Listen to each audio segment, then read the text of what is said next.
Welcome to Transparency, hosted by DavyMedia, a series where I sit down with local artists and creators to talk about their work, the process, and what really happens behind the scenes, so you can see the unseen. Today we are here with Based Charlie. Yes, sir. How you doing? Charlie, tell us where you're from, man. From Charlotte, North Carolina, born and raised. And tell us a little bit about what you do. So I make music, particularly like rapping.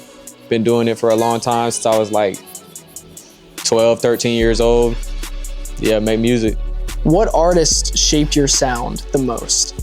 Man, it's a lot of artists. I mean, favorite artist of all time, Drake, Drizzy Drake. But it's really been, I listen to all genres of music, so definitely Drake, J. Cole, being from North Carolina.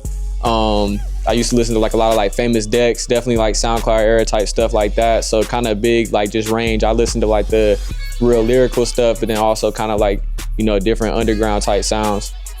So you started on SoundCloud. Did you expect to be on multiple platforms at the time, or did you just start SoundCloud for fun? When I started off on SoundCloud, it was more fun, but also back then it was more like way more artists on SoundCloud. Nowadays it's kind of dead. Like there's no point of really being on SoundCloud, and especially back then getting your music on Spotify and Apple was like a little bit harder to do. Like nowadays you could just upload that shit through a distributor. Back then they didn't even really have that.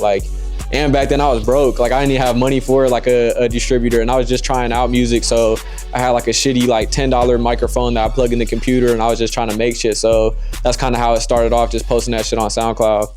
What's the hardest part about making music? I think the hardest part for me about making music is just like sticking with it sometimes, especially when something's not getting like the love that you wanted, or like when you make something and the vision you expected didn't come out like that, you got to keep going. Like sometimes that'd be like the discouraging part about it. Like you just like, damn, like I thought this shit was gonna go, but in reality you just got to keep grinding. So I feel like that's the hardest part sometimes, just like sticking with it, even though if it didn't turn out the way you think. Do you have any regrets? Definitely, like one of my regrets would be just my older music in general, but you coming into your own as an artist, you guys trial and error. So definitely some of the music from back then, and there's definitely like some moments that I wish I would have capitalized off of that could have taken me farther. Do you have anything to promote now? Yeah, new music always coming, man. I'm trying to be more consistent. I took too many breaks. Like I was focused on other stuff for a while, and I just took too many breaks, but now I'm back trying to be consistent. So new music should always be dropping. I dropped the album last summer, and then I've been dropping music like singles pretty consistently now. So just keep being on the lookout for those. What's your favorite personal track of yours? I gotta think about that for a second. See, I like a lot of the music that I made, which is, I don't know if that's fucked up, but should I be bumping my shit sometimes? Probably, I like Montana in 2015. That's one of my newer singles. I think it's my newest single if you go to my page. Definitely was good energy on that one. See, I be liking whatever my newest shit is. Whatever I just made is like what I like the most. So definitely Right or Wrong with PSG Mopstick. That's another one that I was really fucking with. Yeah, those are probably my favorites at the moment. It's probably a good thing, because it means you're evolving. If like all your favorite songs are always your newest ones. Everything, whatever's the newest is what I'm bumping the most. Like when I dropped my album, had like 3 or 4 off of there that I'll get in the car and just play. But then I go through streaks where I don't listen to any of my stuff. Like that, you'll hit a week where like you listen to nothing but your songs, unreleased songs that you put out like 2 years ago, features, and then I'll go for like a month without playing any of my shit. But when you in like that groove where you listening to your own music, it's like a flow state.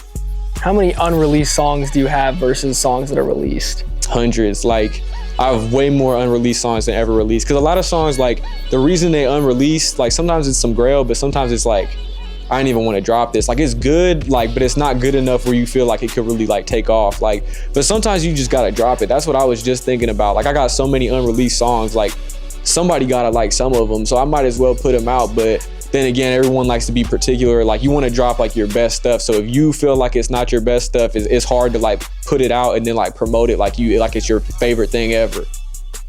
Who are some of your favorite artists to work with here locally in Charlotte?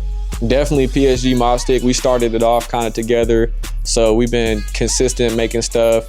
Jaden K, he from Greensboro, but you know he used to live in Charlotte and stuff. I got a lot of work with him.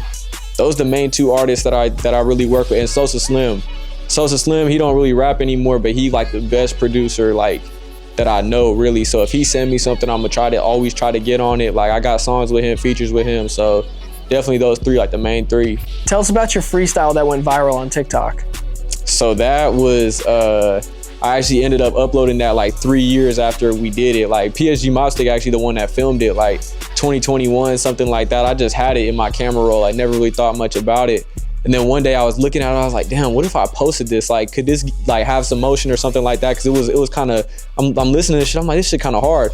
So I think I went on my phone, I edited like the captions on it and I just posted it. And I remember like, I didn't even go on my phone for like 3 hours. I open up my phone, I open up the app, I'm seeing like the 99 plus like notifications. So I'm like, what the fuck? Click on that shit, it was like 17,000 views in a couple hours. So I'm like, oh damn, like that kind of went up. I go off the app, one of my homies calls me, he did like edits on TikTok and he was like, bro, if you have a video that's going up on TikTok, like don't open the app, like that makes them like push it more, which I don't even know if that's true or not, but he told me not to do that shit. So I'm opening it up on my computer and I'm like refreshing the page. And I remember at one point I'm pressing refresh like every second, basically just looking at the views. And at one point I was like, all right, I'm gonna wait like 10 seconds and refresh it. I did that, it went up like 20K views in like 10 seconds. So I'm watching this shit go up. There was like NBA players reacted to it, like Giannis, his brother, like he made I don't even know what, he made like a reaction video to it, like hella people making reaction videos to it. Keon Coleman on the Bills, he posted that to his story. Like there was a bunch of people reacting and stuff, and especially in that time I was kind of taking a break from like making music, so when that went up it kind of gave me like the confidence to like, all right, I need to get back in there, like, because you know you be down yourself sometimes, especially when you haven't like really made it yet. So I was kind of sitting on the music like, man, it's something I do for fun, but I don't know if it could go anywhere. But once that went up I was kind of like, all right, I'm at least nice enough where, you know what I'm saying, a couple million people like think so. So that was definitely like a big moment. You have anything else you want to say? Man, keep checking out for the new music. Check for me, Bass Charlie, on all platforms, at Spotify, Apple Music, Instagram, same thing, YouTube, all that. So new visuals, new songs coming on the way. Appreciate you for having me.